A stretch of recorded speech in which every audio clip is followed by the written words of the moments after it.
तो अच्छा 5 साल का है, बुरा बुरा लग रहा है। तो लग रहा है कि सरकार सुनेगी आप लोगों की।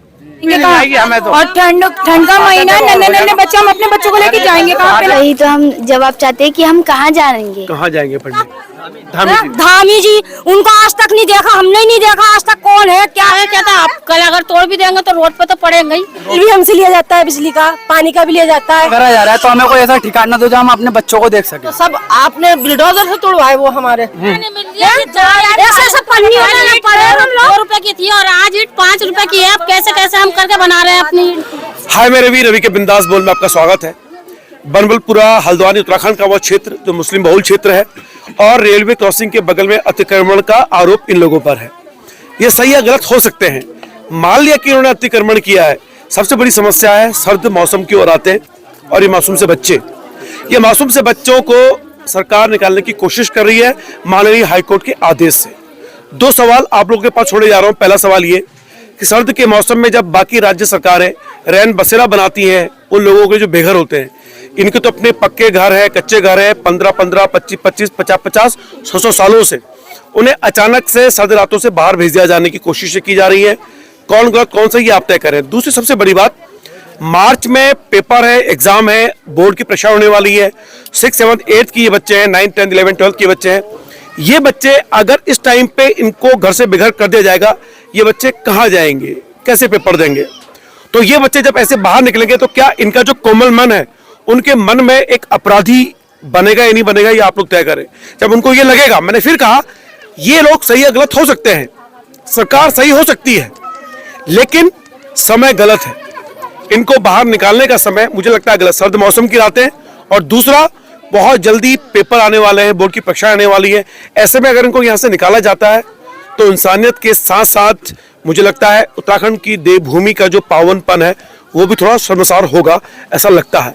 तो सरकार से गुजारिश है कि थोड़ा रुक जाए, इनको मौका दे दोबारा से, और जब मार्च का महीना निकल जाए बच्चे पेपर दे दें तसल्ली से, अप्रैल के महीने से ये कवायद शुरू हो जाए, ये अपने विचार लें। और जिनके पक्के मकान है, मुझे हैरानी तब हुई कि जब ये बताया गया कि पक्के मकान जो 17 नंबर आजाद कॉलोनी के आसपास है, पुराने इंटर कॉलेज है, प्राइमरी कॉलेज है, उनको भी हटाने की कोशिशें की जा रही है। ये है बनबलपुरा हल्द्वानी उत्तराखंड का वो क्षेत्र जहां अतिक्रमण हटाया जाना है, गफूर बस्ती। तो यहाँ की रिपोर्टिंग करी है, कई सारे पार्ट में आप रिपोर्टिंग देख पाएंगे। लेकिन सबसे बड़ा सवाल यह था कि सर्द मौसम में और परीक्षाओं के दौर में अतिक्रमण हटाने की जल्दबाजी क्यों है? क्या सरकार 3 महीने नहीं रुक सकती? क्या माननीय हाई कोर्ट 3 महीने की छूट नहीं दे सकता? ये सबसे बड़ा सवाल आपके सामने है। अतिक्रमण है, ये तो तय है क्योंकि माननीय हाई कोर्ट ने मोहर लगा दी है, लेकिन इनको हटाए जाने के समय पर सवाल है। ये मासूम बच्चे, इनकी परीक्षाएं भी है, सर्द रात भी है, ऐसे में हटाना थोड़ा सा अनैतिक लगा है। फिलहाल मुझे लगता है कि सरकार ने 2-4 दिन का समय दिया है, मामला सुप्रीम कोर्ट जा रहा है, तो कुछ इस पर विचार बनेगा। लेकिन हां, अतिक्रमण किया हुआ है तो सजा तो भुगतनी होगी, लेकिन सर्द मौसम में परीक्षाओं के दौर में ऐसा नहीं होना चाहिए। सुनिए यहाँ के निवासियों को, उन्होंने क्या कहा है। गफूर बस्ती का इलाका है, जो 17 नंबर गली आजाद रोड, वो भी आ रही है सामने, सब आ रही है, इंदिरा नगर तक आ रही है। इंदिरा नगर तक आ रहा है। तो मेन ये तो वो तो काफी दूर पड़ रहा है, तो वो शामिल क्यों है इसमें? अब ये तो गलत है ना, पहले 29 एकड़, फिर उसके बाद 78 एकड़। अच्छा, तो आप लोगों का, आप तो रेलवे की पटरी के बगल में ही है, तो आप लोगों का तो तय समझ लीजिए। क्या तय समझ लीजिए, अब इतने साल से रहना है, कम से कम हमारी पैदाइश भी यही। कितना टाइम हो गया आप लोगों को? 80-100 साल हो गए। 80-100 साल हो गए, यही पटरी के बगल में ही। जब रेलवे की पटरी भी नहीं थी, जब से यहाँ बसे हुए हैं, उससे पहले के यहाँ बसे हुए हैं लोग। अच्छा, ये कारण रेल की पटरी भी नहीं थी, जब से बसे हुए हैं। तो फिलहाल अभी मान लीजिए कि सरकार आपको हटा देती जबरदस्ती, तब क्या करोगे आप लोग? क्या करेंगे, रोड पे जाके बैठेंगे और हटेंगे क्यों? हम तो यहीं पे रहेंगे, मरेंगे, कटेंगे, चाहे जैसी भी हो या कोई भी चीज़ होगी, हम तो यहीं पे रहेंगे। देखिए, जब अगर कोई 100 साल से वहाँ रह रहा है और उसे हटा दिया जाता है तो उनके क्या विचार होंगे, आप खुद तय करिए। मैं इस स्थिति में कुछ कहने की स्थिति में नहीं हूँ। एक आंटी जी बोली है। हाँ आंटी जी, क्या बोली आप? आंटी जी ये बोल रही है, अगर यहाँ से हटा देंगे, कोई जमीन थोड़ी है कहीं पे, या घर मकान नहीं है कहीं पे, जो वहाँ जाकर रहेंगे, सड़कों पे चले जाएंगे, बैठ जाएंगे, बच्चों को भी जहर दे देंगे, खुद भी खा लेंगे। बस बच्चों की 12 में है, कोई 10 में बच्चों का इनकी पढ़ाई खत्म हो जाएंगे सब। ये एक बात बताओ, या तो कहीं हमारा वो हो भैया, हमने तो यहीं आके खोली है, यहीं पे मर जाएंगे, फिर यहीं एंड होना हमारा। जब जिंदगी यहाँ से मिली तो यहीं पे एंड होना हमारा। क्या होगा? सब अब घर खाली कोई नहीं करेगा, आज घर खाली कोई नहीं करेगा। हाँ, ठंड ये ठंड के टाइम में जाएंगे देखो कहाँ? आज इतनी ठंड पड़ रही, घर में से निकलना। कौन सी क्लास में बेटा? 6th क्लास में। 6th क्लास में है। मान लो कि तुम्हें निकाल देते हैं तो तुम कहाँ जाओगे? हमारे कहीं जगह ही नहीं है, हम रोड पे चले जाएंगे। फिर कहाँ पढ़ोगे आप? हमारा स्कूल ही जा रहा है, हमारी पढ़ाई खराब हो जाएगी। देखिए, कुछ ऐसे सवाल हैं जिसका जवाब सिर्फ आपको ढूंढना है। एक पत्रकार के तौर पे मैं कुछ नहीं कहूंगा, सिर्फ इन बच्चों को आप सुनिए कि ये क्या कहना चाह रहे हैं। कुछ ऐसे फैसले होते हैं कि अगर इनके लिए आपको कुछ मुआवजा देना है या क्या करना है ये आप लोग तय करें, लेकिन अगर आप एक इंसान बन के सोचते हैं तो लगता तो है। दे रहे हैं बच्चों पे ध्यान दे या घरों पे ध्यान दे। पेपर चालू कर दिए शुरू, वो होने वाला लोग पेपर शुरू कर दिए, इन पे ध्यान दे या घरों पे ध्यान दे। आ लेंगे। क्या नाम है? अर्शुमा। अर्शुमा, कौन सी क्लास में पढ़ती हो बेटा आप? 7th। 7 में पढ़ती हो। ये बताओ कि अगर मान लो कि तुम्हें सरकार निकाल देती, कहाँ पढ़ने जाओगे आप? सर वही तो हम जवाब चाहते हैं कि हम कहाँ जाएंगे। कहाँ जाएंगे पढ़ने के लिए? अच्छा, सुना है कभी रवि के बिंदास बोल का? क्या नाम लिखा है? रवि के बिंदास बोल। कि बेटा मासूम से बच्चे हैं, शिकायतें इनके चेहरे पर हैं, सवाल सरकार से है, जवाब कौन देगा? ये सड़कों में पड़ेंगे, हमारी बेइज्जती होगी, वो होगी, तो इससे पहले से रोड पे है, रोड पे तो उतरी आया भैया। देखिए, बहुत बहुत दिक्कत वाली बात है, सरकार कैसे निकाले? उतर गए हमारे कल से रोड पे, तो हम पहले ही आ गए, आज आ गए। क्या था, आप कल अगर तोड़ भी देंगे तो रोड पे तो पड़ेंगे ही। रोड पे क्यों पड़ेंगे? अपने घर में रहेंगे, यही दबा दो हमें। देखिए बड़ी जी, सरकार ने हमें जी बोलो। अगर ये जगह नजूल है तो हमसे जीएसटी किस रूप में ली जाती है? जीएसटी बिल भी हमसे लिया जाता है, बिजली का, पानी का भी लिया जाता है। और यहाँ पर अगर ये नजूल जगह है तो सड़कें भी बनवाई गई है, खंभे भी लगवाए गए हैं, हर सुविधा दी गई है। क्यों? अगर जगह ली जा रही है, हमें बेघर करा जा रहा है, तो हमें कोई ऐसा ठिकाना दो जहाँ हम अपने बच्चों को देख सकें। बच्चों की शिक्षा मारी जा रही है सर, पूरी तरीका से, हर पूरी तरीके से बच्चों की शिक्षा मारी जा रही है। मैं भी यही हूँ सर, मैं भी इतनी बड़ी हो गई हूँ यहीं पर। मेरी नानी का घर है, मेरी खाला का घर है, यहीं पर हम इतने बड़े हुए हैं। जब जगह ली जा रही है तो जगह दी जाए।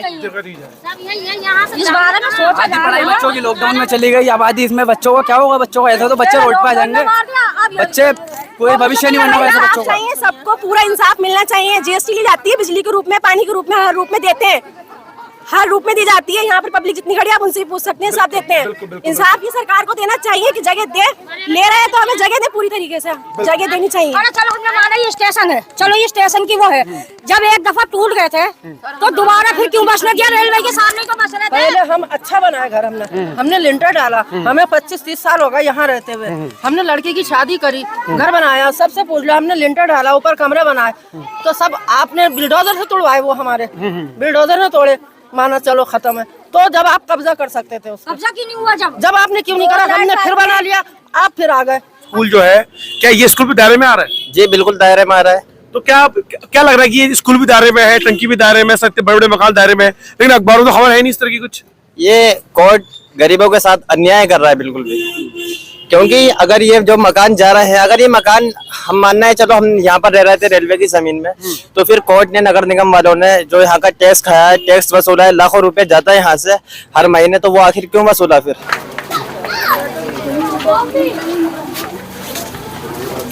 कैमरा में पकड़ दूं, आप बोलते रहो। नहीं मैं बाद में बोलूंगा ना उसको। जिंदगी भर की कमाई लगी हुई है इस मकान में। इनका इंटरव्यू ले लो। बोल। बता अगले ना जिंदगी भर की कमाई करके और बना खड़ा करा। अब ये कितने साल से रह रहे हैं आप? कम से कम तो 100-150 साल है। 100-150 और यहाँ काम क्या करते हैं आप? हम तो मजदूरी करते हैं, वैसे जो भी जिंदगी में कमाया यही है। अच्छा, 100-150 साल से रह रहे हैं? जी, जो भी मिल जाता है खाने के लिए वही। देखिए सर, यहाँ पर वो लोग रह रहे हैं जो डेली खाने कमाने वाले हैं। ये सरकार बहुत गलत कर रही है। गरीबी आदमी है, अब जिसका वो निकाला है वो अपने रहने का ठिकाना कर ले रहा है। देखिए, इन लोगों ने जो है अपने मकान बनाया, अभी जमा पूंजी खर्च करके पक्के मकान बनाए हैं। अब एक आंटी बता रही थी कि पहले 2 रुपए ईंट थी, 5 रुपए की ईंट है, यानी लोहा सीमेंट सब महंगा हो चुका है। दोबारा अगर कहीं जाएंगे तो कहाँ से इनको जिंदगी की शुरुआत कैसे करेंगे? जिंदगी भर की कमाई देखो इसी में लगा रखी है, जिंदगी भर की कमाई लगा रखी है मकान में। हाँ, और सर हमारे तो छोटे छोटे बच्चे, हम जाएंगे क्या? हमारे बच्चों के तब पेपर चालू है, जाएंगे कहाँ? तो। और ठंड का महीना है, नन्हे बच्चे, हम अपने बच्चों को लेके जाएंगे कहाँ? पहले आप ये सोचें। आधे लोग मर जाएंगे। पहले जब पहले तोड़ दिया था तो पहले बसाने ही नहीं देते, जब हम बसा रहे थे तो कह देते कि मत बसाओ। अब कहाँ जाएंगे हम? हमारा लिंटर पड़ा था, इसके बाद वो चलाया। चला था। अच्छा, फिर दोबारा बस गए आप लोग यहाँ पे। हमने सबसे 3 डाली है, वो किसी और का है। अब जब इतना मजदूरी ना होगी बच्चे ही तो कहाँ से करेंगे? ये बताओ, पहले कोई अपने बहुत सालों से बसे में कैसे छोड़ देंगे बताओ। ये भूमि है कुछ लोगों ने तो ये जन्म भूमि है बच्चों की सबकी। हाँ, तो देखिए फिलहाल आपने ये पहली रिपोर्ट देखी है रवि के बिंदास बोल में। ऐसी चीज आप देखिएगा, इन लोगों का दर्द अब आप तय करेंगे कि कौन सही कौन गलत। फिलहाल रवि के बिंदास बोल देखने के लिए शुक्रिया। बेटा क्या नाम है आपका? क्या उम्र है आपकी? क्या उम्र है आपकी? उम्र क्या है आपकी? हाँ 5 साल का है। देखो बेटा, देखिए ये वो बच्चे हैं जिनको ठंड के मौसम में सरकार बाहर निकालने की कोशिश कर रही है। मुझे लगता है कि सरकार को थोड़ा संवेदनशील होना चाहिए, क्योंकि सर्दियों का मौसम भी है, पेपर भी आने वाले हैं फरवरी मार्च में, तो थोड़ा रुकना चाहिए था। अगर मान लीजिए ये गलत लोग अतिक्रमण करके बैठे हुए हैं, फिलहाल इतने मासूम से बच्चों को सरकार को थोड़ा सुनना चाहिए। सर और भी लोग यहाँ जिक्र आपका नाम क्या है? आलिया, इंशा, सिमरन, नुसरत। आपको लग रहा है कि आप लोगों को निकाला जा रहा है? कैसा लग रहा है? बुरा। बुरा लग रहा है। तो लग रहा है कि सरकार सुनेगी आप लोगों की? सुनेगी। देखिए 2 चीजें हैं। मैं सरकार को इन मासूम से चेहरे को दिखाना चाहता हूँ। सर्दियों के मौसम में आप इन परिवारों को निकालने की कोशिश कर रहे हैं, जो कि मुझे लगता है कि थोड़ा गलत है इंसानियत के तौर पे। अगर मान लीजिए कि अतिक्रमण वाले हैं, ये लोग गलत ढंग से बैठे हुए हैं, तो भी क्या सर्दियों में निकालना उचित है? पहला सवाल। दूसरा सवाल यह है कि फरवरी मार्च में पेपर होते हैं, एग्जाम होते हैं। ये मासूम से बच्चे अगर निकल जाएंगे अभी, तो पेपर देने कैसे आएंगे? तो इस विषय पर कम से कम मुझे लगता है 3 महीने का समय दिया जाना चाहिए। उसके बाद बहुत ढंग से विचार होना चाहिए, क्योंकि इन मासूम से बच्चों को अगर निकाला जाएगा तो सर्दियों में ये कहाँ रहेंगे? सबसे बड़ा सवाल सरकार के सामने छोड़े जा रहा हूँ। तो ये मासूम से बच्चे हैं। बेटा कौन सी क्लास से पढ़ती हो आप? कौन सी क्लास से पढ़ती हो? 3 में पढ़ती हो। ये सामने वाला जो स्कूल है वहाँ पे पढ़ते हो आप लोग? 3rd में पढ़ते हैं जी। जीपीएस में पढ़ते हो जी। तो आपका भी मकान अतिक्रमण में आया है? घर वाले क्या बोलते हैं जब चर्चा चलती है घर में? तो डर लगता है आप लोगों को जी कि कहाँ जाओगे? जी यही लगता है हमारे माँ बाप कहाँ जाएंगे। कहाँ जाएंगे? देखो ये मासूम से बच्चे हैं। मुझे लगता है कि सरकार को सोचना चाहिए, और अचानक से इन्हें बाहर निकाला सर्दियों के मौसम में थोड़ा पटा सा तो लगता है। फिर शुक्रिया। ये जो अतिक्रमण की रिपोर्ट है, ये कई रिपोर्ट आने वाली है। पहला पार्ट आप देख रहे हैं। उम्मीद करता हूं कि इन इलाकों के लोगों के बयान आप सुनेंगे। तो पहले सीरीज में आपका स्वागत था, और उम्मीद करता हूं कि चैनल अगर आप रवि के बिंदास बोल में देख रहे हैं तो सब्सक्राइब करेंगे। अगर फेसबुक पेज में देख रहे हैं तो पेज को फॉलो करना ना भूलेंगे। पेज को फॉलो करें ना करें, सब्सक्राइब करें ना करें, इन लोगों की पीड़ा को इंसान के रूप में महसूस करने की कोशिश कीजिएगा, हिंदू मुसलमान के रूप में नहीं। फिलहाल रवि के बिंदास बोल देखने के लिए शुक्रिया।